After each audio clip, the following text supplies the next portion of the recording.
There is a strangely spiritual quality to the landscape. The deep ravines and the snow mountains create a magic accentuated by the haunting chants of the Buddhist monks.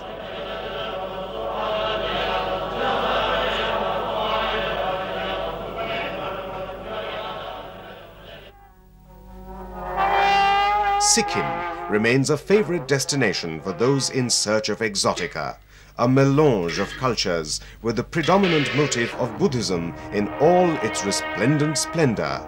The rich brocades, the ornate masks and the opulent rituals, all contrasted with a sense of tranquility and the hush of the serene environment. In the eastern part of India, flanked by Bhutan and Nepal, Sikkim is girdled in a protective embrace by the Himalayan range, and Mount Kanchenjunga, the world's third highest mountain, finds a pride of place in both the Sikkimese folklore as well as the consciousness of its people. The mountain is revered and worshipped as a presiding deity and protective god.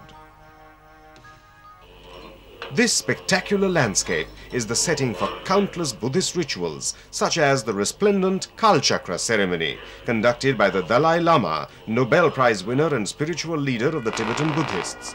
The ceremony itself is a meditation to ensure the peace and prosperity of the land and its people. For the devout believer, it becomes a pilgrimage of sorts, and for the tourist, it is a spectacular pageant, a chance to interact firsthand with one of the world's most colorful cultures.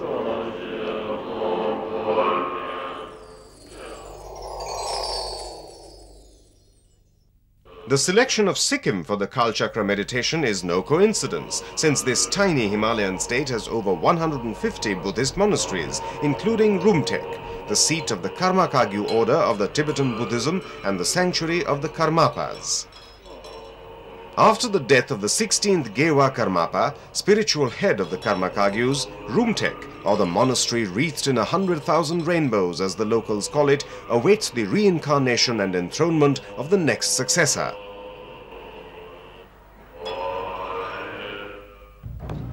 Meanwhile, life in the monastery, like in all other monasteries, carries on in an age-old tradition of learning the sacred mantras and the mudras, meditative techniques to help the initiates.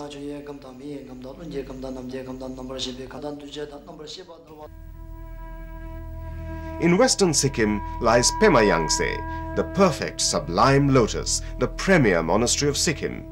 Built in the early 18th century, Pemayangtse boasts of a remarkable collection of antiques and Buddhist religious objects.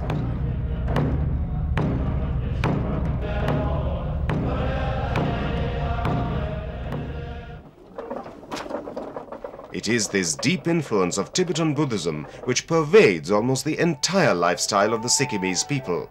But the traditional beliefs of local inhabitants, many of whom are of Nepalese origins, remains as valid and respected.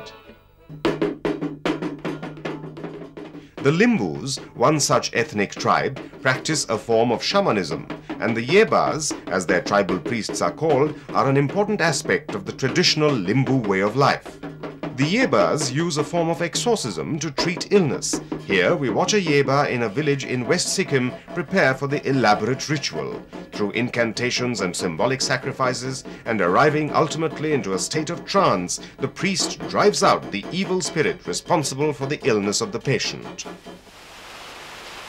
It is these fascinating encounters which make a visit to Sikkim so unique. Added to the enchanting experiences are the opportunity to trek and imbibe the rich natural heritage. The rugged mountain terrain offers the visitor perfect trekking routes, and Sikkim remains a naturalist's dream as it boasts of a variety of flora and fauna.